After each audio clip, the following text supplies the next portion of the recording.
we do what we're told. We come in, we take our seat, we sing the 3 songs, we listen to the teaching, we have the 10 takeaways, and then we return again on Sunday.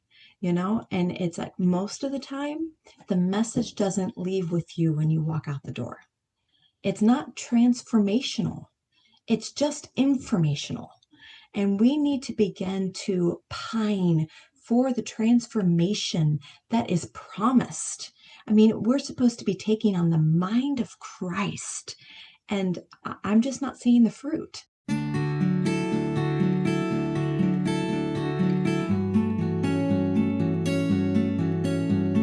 Welcome to the Being Formed podcast. My name is Adam. I'm the host of the show, and I'm also the president and co-founder of LifePoint Resources, along with my wife, Rebecca. Today's conversation is called Jesus Has to Be the Center, and it's one I've been looking forward to sharing with you. I'm joined by Angie Day Peters, the author of Rooted Revolution, Embracing the Mess and the Mystery.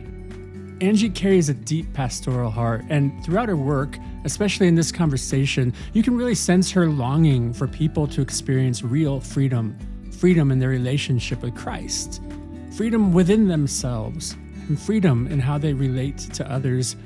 So often our spiritual lives become crowded. We add layers and expectations, habits and voices that slowly move us away from the simplicity and the purity, the beauty of the gospel. Angie invites us back to a life that's rooted and honest and centered on Jesus, not as an idea or a formula, but as a living presence who heals and restores and makes us whole. As a special bonus, I've included right in the middle of today's conversation a poem, a prayer I wrote to help us name the reality of where we find ourselves. It's called Somewhere in the Middle. So make sure you listen to that prayer starting around the 24-minute mark. And I hope this conversation meets you right where you are, somewhere in the middle, because that's where we all are. So, are you ready? Let's begin.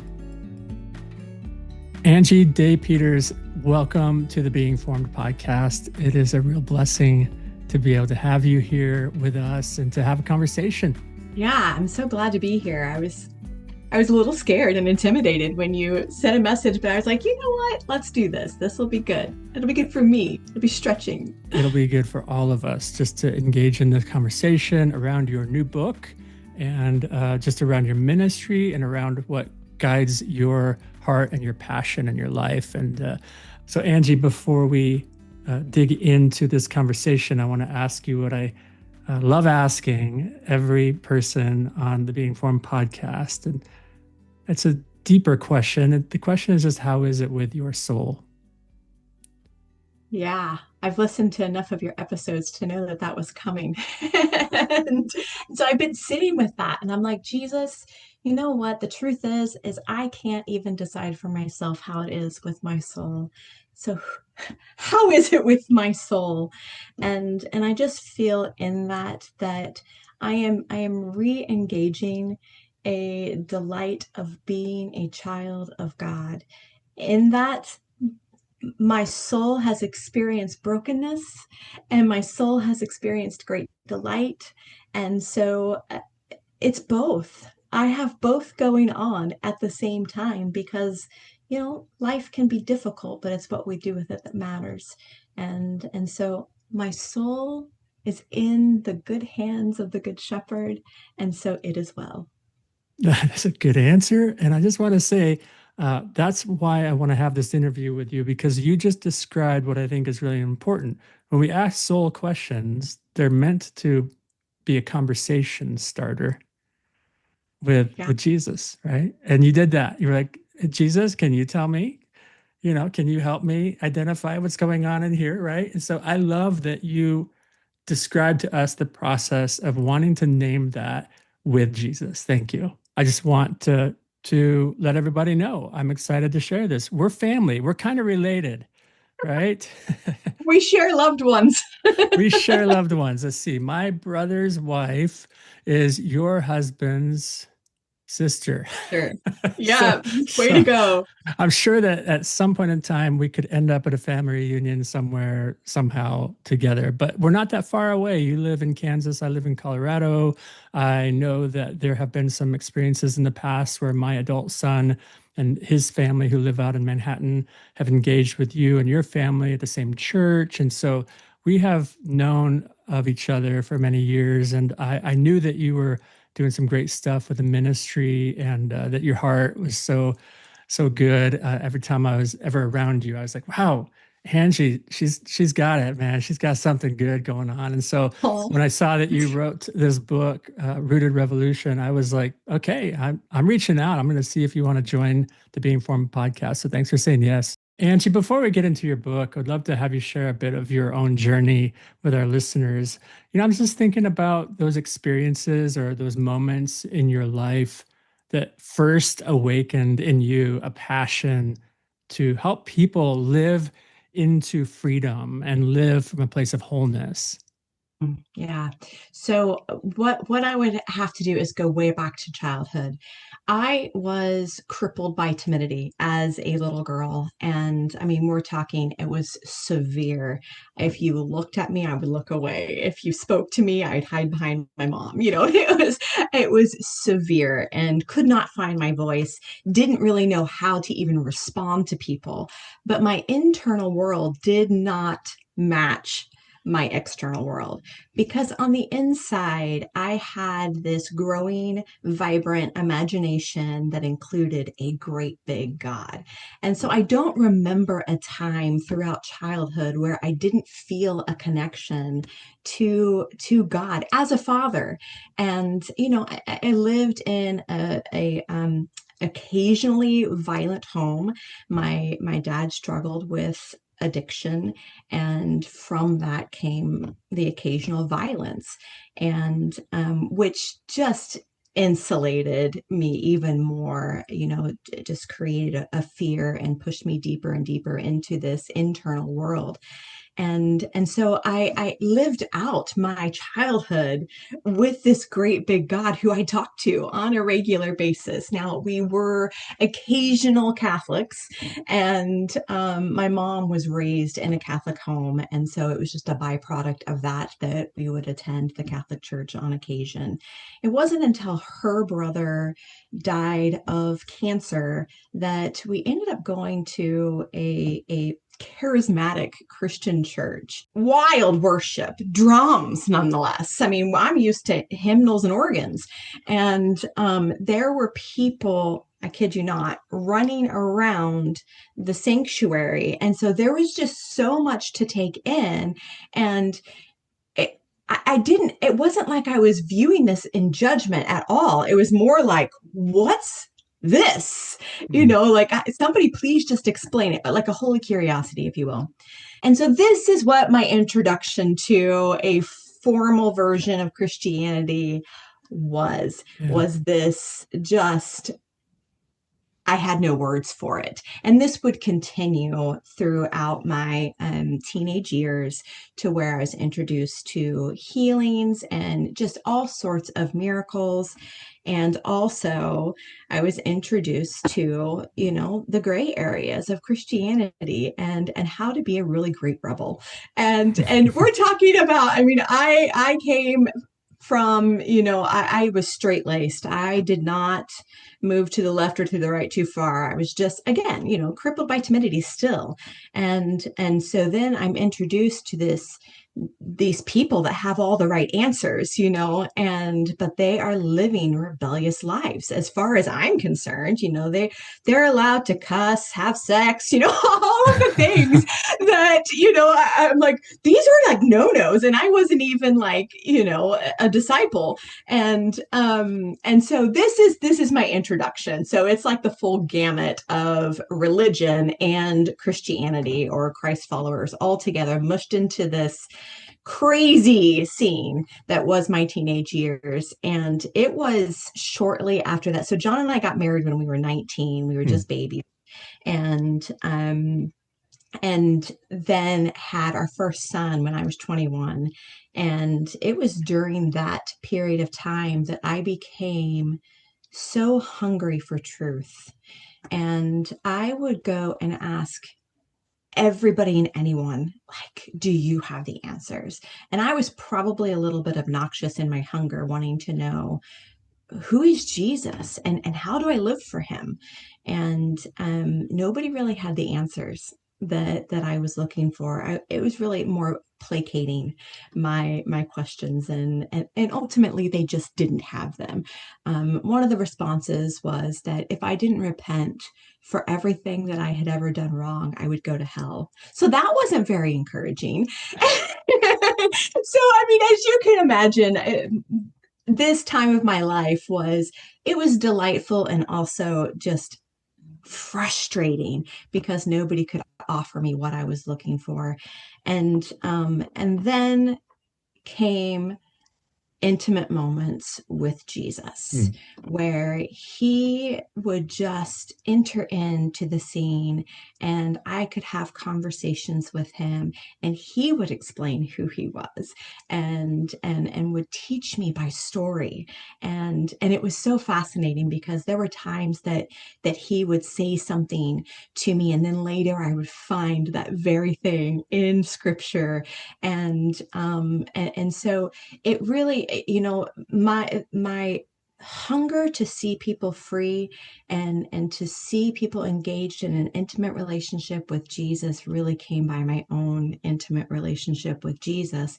And I ache still for that, for other people, that they would be able to experience him on that same level, and lean in and hear him. Like, he's ever present, he's Yeah. always here, he's not going anywhere. You can't do anything to push him away. He's entering into our mess to reveal himself to us. Mm.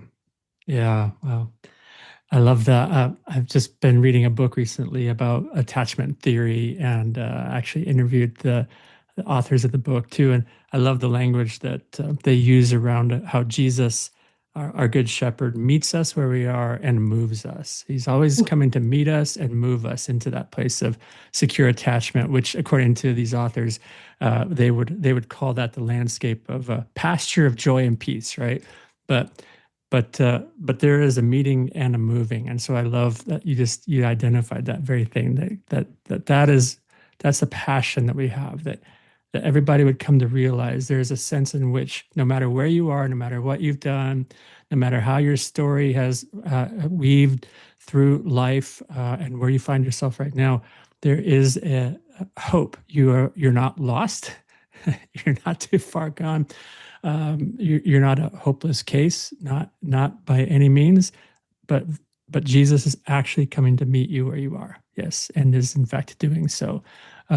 So yeah, thank you for sharing that. Now, just kind of fast forwarding a bit through your early 20s and into where you are now. We won't talk about how old you are or anything like that, but in your book, you talk about some of your journey, and of course, as you came out of this place of timidity, you found your voice. I mean, you were engaged in some serious pastoral work at your church, and there was a sense, I think, in the book you're talking about the possibility of planting a church, and a lot of people were pointing out in you that you had that gift of church planting and to lead a church.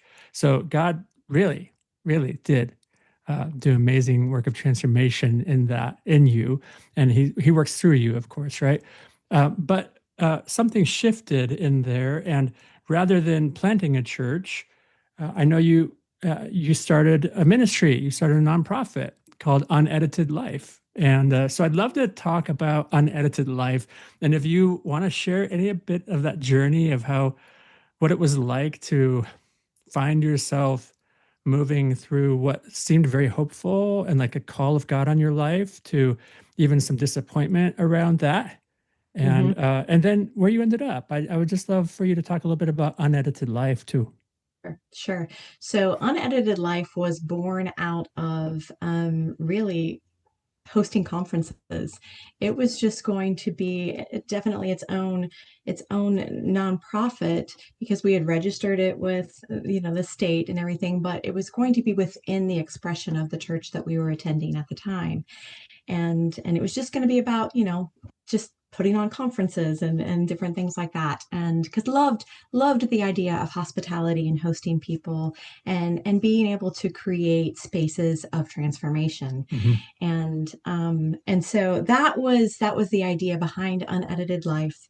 And there was one particular summer where I was being encouraged to host a small group. And I said no on multiple occasions because we had just finished a small group and I just really felt like I wanted to take a break. And the pressure got real. So I finally relented, but I had a caveat. And I was like, that's fine, but I'm going to host it in Junction City because that's where we live. So Mhm. we lived 30 minutes outside of where it was that we were fellowshipping. And on top of that, we're going to do Song of Songs. So I thought for sure nobody's coming. Right. And as it turned out, we ended up with 30 people signing up for this group. Now, did 30 people show up on a regular basis? Absolutely not. But we had a large small group and that traveled over to Junction City. And I Yeah. mean, we had to switch meeting places 3 different times Mm. because of numbers. And at one point, we found ourselves in the Chamber of Commerce meeting room because it was the only space we could find. And crazy thing is that we actually had healings take place while we were meeting in the Chamber of Commerce with the small guy. Right I mean, on. anyway, it was a crazy summer. And in fact, I had another one of your sons. Now, I'm sorry I cannot remember his name, but he came to our group Oh, and I hey. just absolutely loved having him there. He was so willing to be vulnerable and just Hmm. open his heart up and Oh my and goodness. conversation. So remind me of which son this would be. The I'm what so that would have been Caleb. I Caleb. think he, Yes. yeah, he lived with his older brother Yes. and yeah, for a little while. Yeah. Yep. So it was Caleb. He joined our small group that summer. And so he was very much present. Loved having him. Anyway, so it was in this group that this lady who just knows, I mean, really very little about church as a whole, but she just throws out the words. She goes, oh, I think that God wants you to plant a church in Junction City. And I was like, absolutely not. Like, that is not on my grid. I do not have any desire to do that. Now, to understand some of that, we did have a church in Junction City with another couple, and it imploded due to unfaithfulness in their marriage. And so we shut the doors down. That's what took us to Manhattan in the first place. And so I was like, nope, been there, done that. I'm not interested. And the more I fought it, the more God was like, I'm really going to need you to listen to me. Mm. And so I finally take this whole idea and I set it before friends who I know are going to be completely honest with me. And they're like, well, darling, we've been waiting for you to do. And I'm like, absolutely not. Like, you're crazy. So then came having to break the news because at the time I was in a pastoral role at the church that we were Yeah. going to.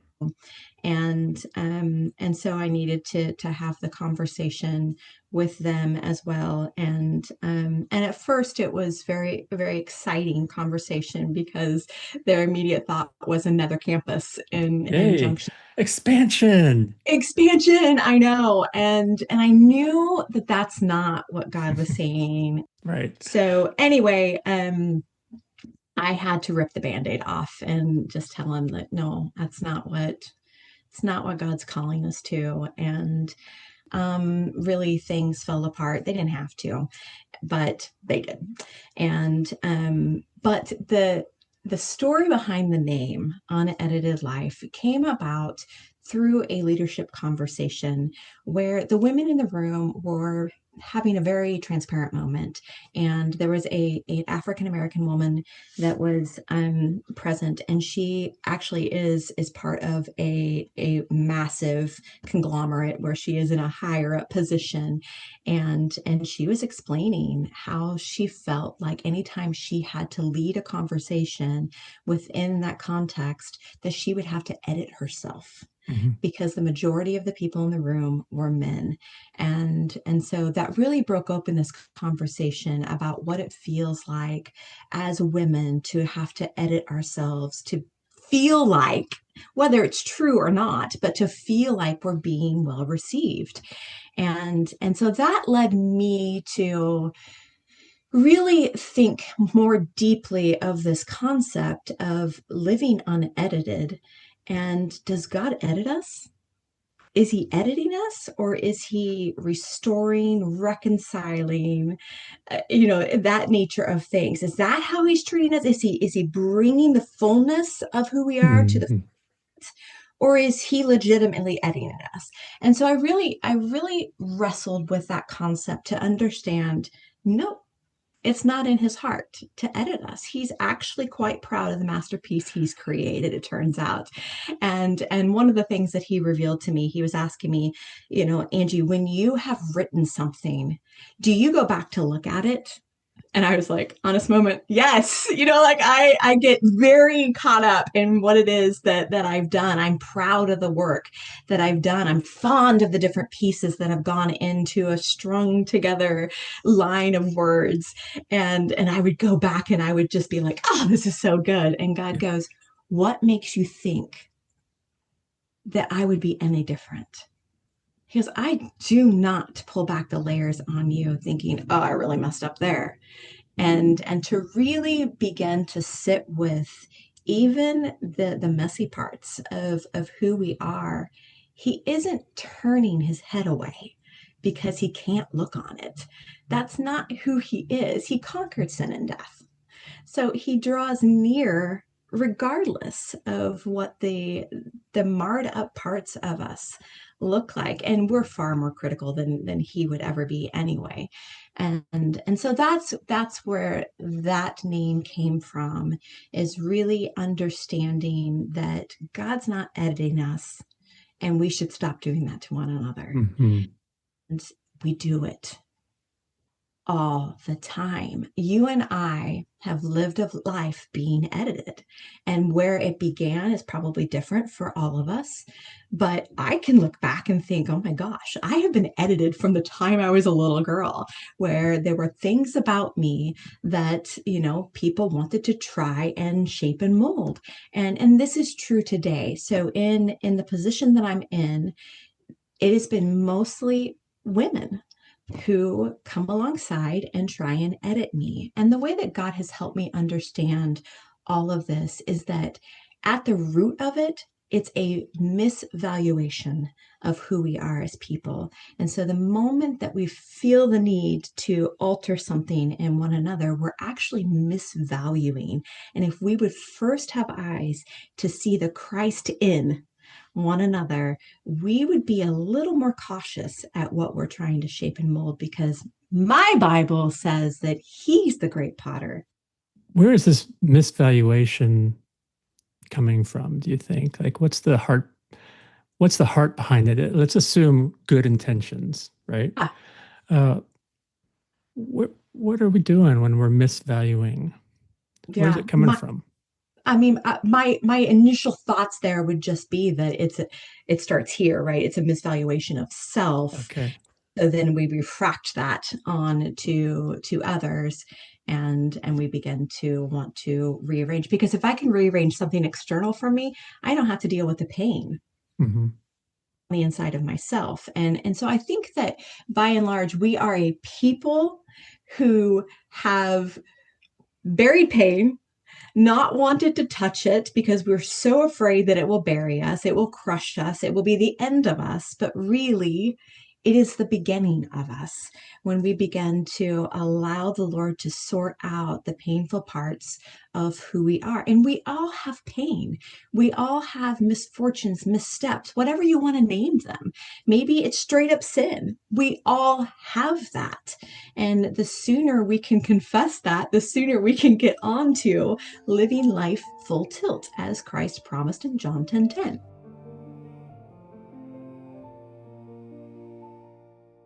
In John 10:10, Jesus says, "The enemy comes to steal, kill, and destroy, but I have come that you would have life. You'd have it to the fullest." I think this is a good time, right here in the middle of this conversation, also in the middle of this Advent season. We're not quite to Christmas. We're in this season of waiting. I want to offer this poem, this prayer to you I wrote. It's called Somewhere in the Middle. Here we are, once again, somewhere in the middle, between the already and the not yet, between what is and what's to come. Emmanuel, God with us, be with us now. In the waiting and the longing, the hoping and the praying, the singing and the silence. All our little wants loom large as we wait. The pleasures of more tickle our taste buds and candy our conscience. We say you alone are enough, but how quickly we are bent right back toward ourselves, looking downward, limping and listing toward the next best thing. In this temporary and necessary now, deliver us from the tyranny of our fancy pharaohs and the bondage of our shiny shackles. Grant us safe passage from graves to gardens, from dead ends to daily bread, from hostility to humility, from panic to peace, from saturation to simplicity, from restlessness to restoration.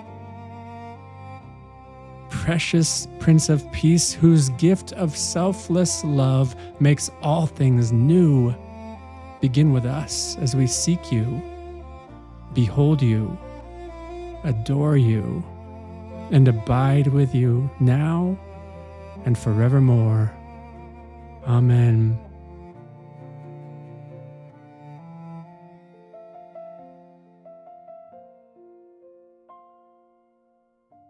Well, this is wonderful. And so your unedited life ministry is in full swing now. And I noticed on your website you have other couples working with you, and your book is a big part of what's come out of your ministry work. And so I want to talk about your book, the release of Rooted Revolution, and I'm really happy about that for you. I read the book, and I think it was great.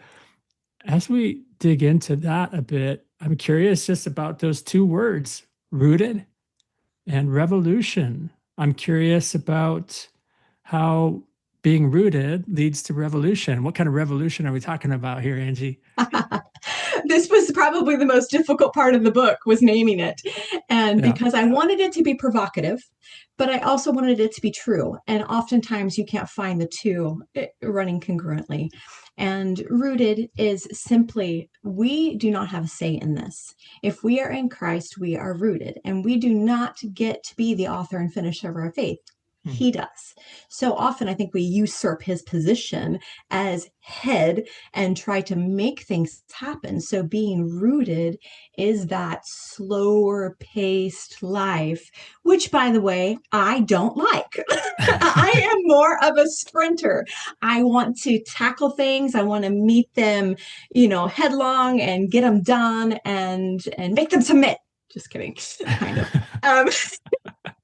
But then the revolution part is what, is encased in the book, is understanding that, we think of the word revolution, and I think that, the first thing is like, take it by force kind of ideology. And that's not at all, what this is about. It's a revolution of getting back to what it is that Jesus has invited us into in the first place. Mm-hmm. Yeah.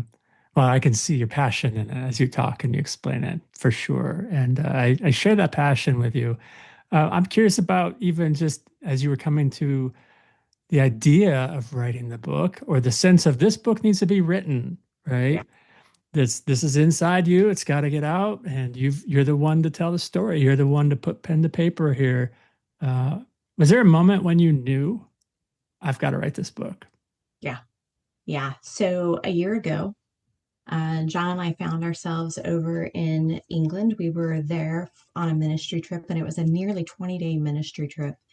And it was we came back spiritually injured. I mean, it was horrifying to be in a space where you couldn't run or hide, and you just had to endure what was transpiring. And it didn't get better as the days went on. It just got worse, and there was no reprieve. So, with that, I came away from this experience, and I mean, at the tail end, because one thing that God will not ever let me off the hook from is confronting relational issues. Like that is just something that is just deeply ingrained in me, is that we have to get to the bottom of it and bring reconciliation. Do I do it effectively all the time? Absolutely not. But I knew that in this situation, that if I did not confront the scenario, that it would just continue to happen, maybe not to me, but to someone else. And the way that it was treated was that it would just be swept under the rug. And what's probably important to understand is that we laid everything down as a ministry back in August of 24, and to merge with another ministry, and we laid everything down, and just really felt like that's what God was leading us to do. And because they needed the help, and we were capable of adding to what it was that they were missing. And so this was the initial experience, was just profound spiritual injury. And I even with the confronting of the situation, I was still being met with excuses. There was just no ownership in it. Basically, this is just the way that it is, and deal with it kind of thing. And I'm not a baby by any means, so this wasn't just my feelings were hurt. This was absolutely inappropriate behavior. And so in the end, we needed to go our separate ways. But in that, I wasn't sure that I would continue on. I It's probably the second most emotional pain that I have had to endure in my life. And so I just didn't think I would survive it. And certainly not in the church context. I was pretty sure I was done, that I just needed a whole another scene. I would just be a grandma for the rest of my days. I had decided, like, this is just, if this is what it is, I want out. There's a difference between being a peacekeeper and a peacemaker, right? Yeah. And I think you're describing that tension of saying, well, I could go along to get along, but not on this, not anymore. Yeah. So if you were to say, maybe just to sum up, like, what are you trying to set right with this book? I think that what's most important to me, outside of Jesus, what's most important to me is that people have permission to walk away, from these scenarios that are not healthy. You can walk away, you can be free. It doesn't make you, a rebel. You're not, less in love with God if you walk away from something that is abusive in nature. And I am not by any means saying that every church is. I am saying that there are plenty. It sounds to me like you're hoping that folks will read this book and recognize, oh, I'm in this. That's part of my story too. I can relate. I can connect. I feel something deeply as I'm reading this. Oh yeah, me too. That kind of sense of saying, again, I'm not losing my mind. I'm not falling off the wagon. Like I'm not chucking away faith altogether, but I'm finding myself in this place where I'm having to deal with perhaps trauma. Yes. Right. Even trauma experience in the church. So yeah, I love that. And I want to talk specifically about part of your book early on, if it's all right with you, where you identify, I think, some really important forces that are present. I think this is where some people will, I think, initially right away just connect, right, with what you're talking about in the book. So these forces present in much of today's church culture, You say that these forces build these walls that suck the very breath of love and compassion out of the room. Yeah. And so you name spectator Christianity. Mhm. Mm, And an elevation of rules over relationship, which I would just kind of put that in the context of like exterior uh, image management. oh, Let's clean the outside of the cup, right? Over inner world stuff. right. So, and you say both of these are subtle shifts, right? We don't even notice them at first, but over time, there's this sense, I think that a lot of people reading will sense, like you did, something's missing, something's just a little off, something isn't quite right. Like we're talking about Jesus, but are we living out this Jesus life? And it can feel really disorienting. So, yeah. Then you add on top of that real relational ruptures, right, that happen in our lives, in the church, at home. And there's just no easy answers. There's no quick fixes. So I'm just curious, can you briefly just unpack these subtle shifts a bit more for our listeners, maybe so that they can find themselves perhaps there, kind of be able to say me too. Yeah. Yeah. So I feel like one of the things that is disallowed in our Christian cultures is questions. And I also feel that that's the most powerful thing that we have is questions. And I think that for those of us that are raised in the church, that we're just kind of taught to eat what we're being served, eat everything on your plate, that kind of a concept. And we don't stop to question what it is that we're being served. And I'm not saying to question it needs to be in an earnest way, because we're legitimately seeking truth, the truth of Jesus Christ.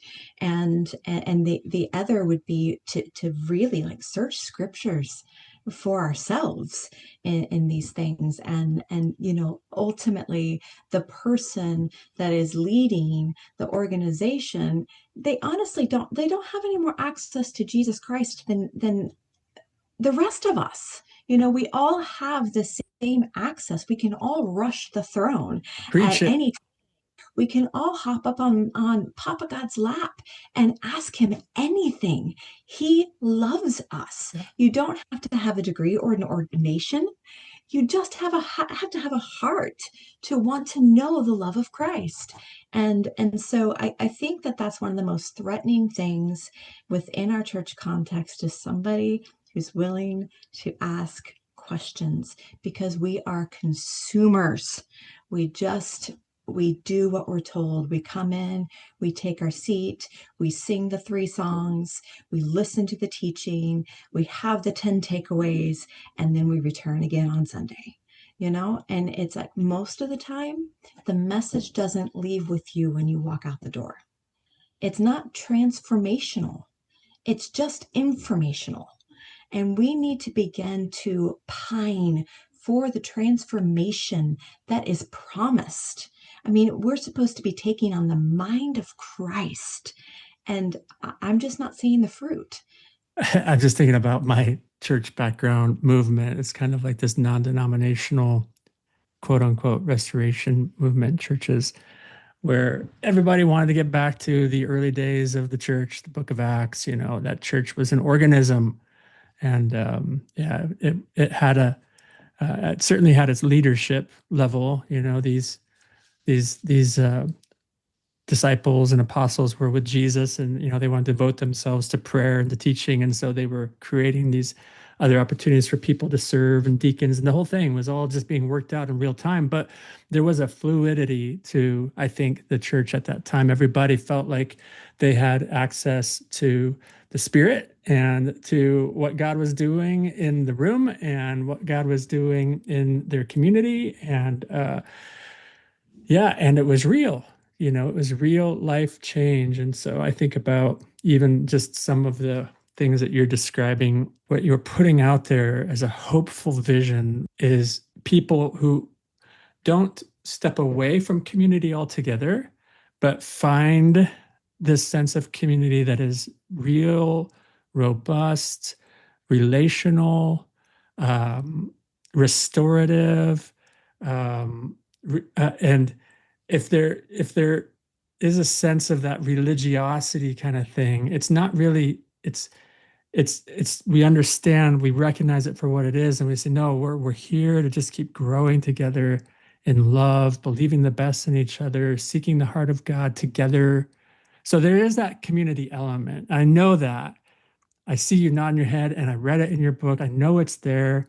So I'm just curious about how you would shape a conversation for those who are listening about the importance of healthy community then in this context, right? Because we can talk about where things are lacking, but when you know that you need community, now you're even getting closer to the heart of God, I think, because that's how we're made. But what does community look like then for you? What's a healthy, flourishing community? Right. Yeah. No, community is of utmost importance. Yeah. We're told to not forsake meeting together. And so it's not about deconstruction for the sake of deconstruction, Right. buzzword at this point. But it's really returning, Hmm. to the heart of what Christ intended. He comes not as they wanted. He came as he intended to bring restoration. And I think that what we see is the pushback that the religious elite had of the Christ movement. And this is what we're seeing today too. There's been times where I'm like, post cross, what's the difference? We're still in this pharisaical nature of how we deal with God and how we deal with one another. And so I'm always just wondering, like, God, how do we get out of this? How do we pull ourselves out of the machine without forsaking community? Because I think that that's what the deconstruction movement has done, is forsaken community altogether. And then you end up with just kind of who knows what this actually is, and because Jesus has to be the center. Whatever it is that we're doing, we gather around Christ. We gather around who he is as love. And then we are pursuing love first and foremost as a body of people. Now, I am not trying to paint a rosy picture here. Where there are people, there are messes. You are dealing with all kinds of emotions, you're dealing with history. I mean, there's just so much that comes with people. And so although we're not wanting to forsake community, we do have to be willing to change what we believe is true about being the community, because most of us are trained in churchianity, if you will, Mm. and where we come in and we are the spectator, we are the consumer. And so this isn't just on the leadership end that we need to change our minds about things. This is on the consumer end too, where we need to change our mind about things. And so around here, it's been very, very difficult. Very difficult. I mean, like, for me, the best picture, and I think I write about this in the book, that I have is like having this tight grip around a steering wheel and not wanting to let go. And because what if everything falls apart if I let go of this? And I'm not going to lie to you, we are in tense days around here, where, because change is hard. It is so hard for us to let go of the way that it's always been. And religion does a fine job of ingraining things and really imprinting on our hearts the way that things are supposed to be done. And so then there's this shift into freedom, and freedom will always be the scariest thing that we pursue, because it's like free falling and there's no rules. And and so this is just like the children in the wilderness, the children of Israel in the wilderness. They're out there and they don't like it, and they're saying, Moses, just send us back, because it was better to be in bondage. And the only reason why is because they knew what to expect next. Hmm. And we are a people that want to know what's coming next. And it's just not the Christ way. Yeah. He's Yeah. just like, let's just go. Yeah. Yeah. Let's just go and see how we respond to what's next. Yeah, yeah, I love that imagery of the people in the desert, because that is a community, and that's a good picture of real community. It's messy. I asked you if you would read a bit of your book as we wrap up our time, because I'd like for people to hear your writing, and also just on this idea of community. And you were talking about the freedom of community. And so if you would you read just that little section in chapter 5 where you're talking about, well, yeah, a community that's rooted in love and what that actually ends up looking like. Would you read that for us?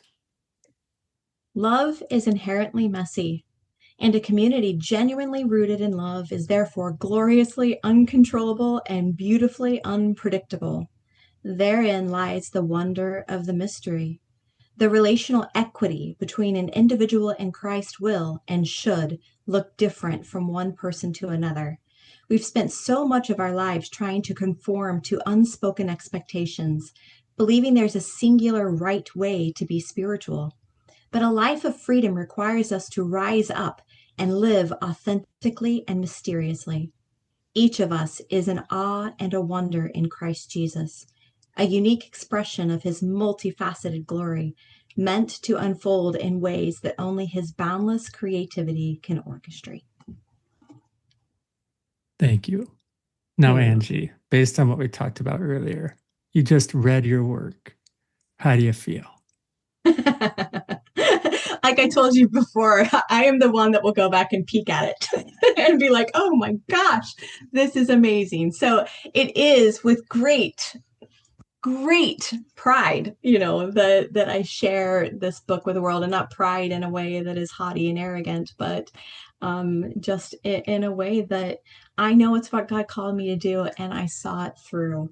And the victory belongs to us all. When one of us succeeds, we all succeed. If we would learn this one principle, I think it will take us so much further than we've been able to go before. That when you win, Adam, I win, because ultimately we are one body, and that's how we can begin to step into this and understand how the fluidity of a living organism can work. It's gardening. It's not building an empire, it's gardening, and that can be a slow process, but there's fruit involved, and so there it's glorious. Yeah. Wow. Thank you. So tell us before we leave, how can people connect with you, Angie, learn more about your work, about Unedited Life, pick up a copy of your book? Yeah. Well, I'm on social media. I have a love-hate relationship with social media, but I'm on there and you can find me. It's Angie Day Peters, and Unedited Life is also on social media, or you can check out our website if you want. It's just uneditedlife.org, and you can find the book on Amazon, on all Amazon platforms. And the workbook, correct? Yes, and there is a workbook that goes with it. So it's the Rooted Revolution Intensive, and it just walks through, really opening our eyes to the things that have held us for so long, and that keep us from being able to explore and experience freedom. Thank you very much for joining us today. Thanks for sharing your heart with us, and your passion, your hopeful vision for a community that's deeply rooted and is engaged in a revolution that I think is a revolution of love. I've been formed my whole life by the book and the musical Les Miserables. And of course, I can't help think about this language of revolution without thinking about even just how that beautiful story ends with that language. To love another person is to see the face of God. Yes, That's it. Well, thank you for being with us. Bless you in your ministry and your family and everything that God has in store for you. What a wonderful person you are. What a wonderful ministry. What a wonderful book. Thank you so much, Angie. Yeah, thanks for having me, Adam. As we bring this conversation to a close, I'm aware that what Angie has offered us isn't a set of answers, but an invitation to notice what or who has quietly drifted from the center of our lives, an invitation to return to Jesus, not through striving or self-improvement, but through surrender, trust, and love. When Jesus becomes the center, freedom follows, not all at once and not without struggle, but a freedom that slowly reshapes how we relate to God, to ourselves, and to one another. A freedom that's rooted, honest, and deeply relational. A freedom best lived out in community with others who are faithfully taking their next steps on the path, with Jesus as their closest companion, Savior, and Lord.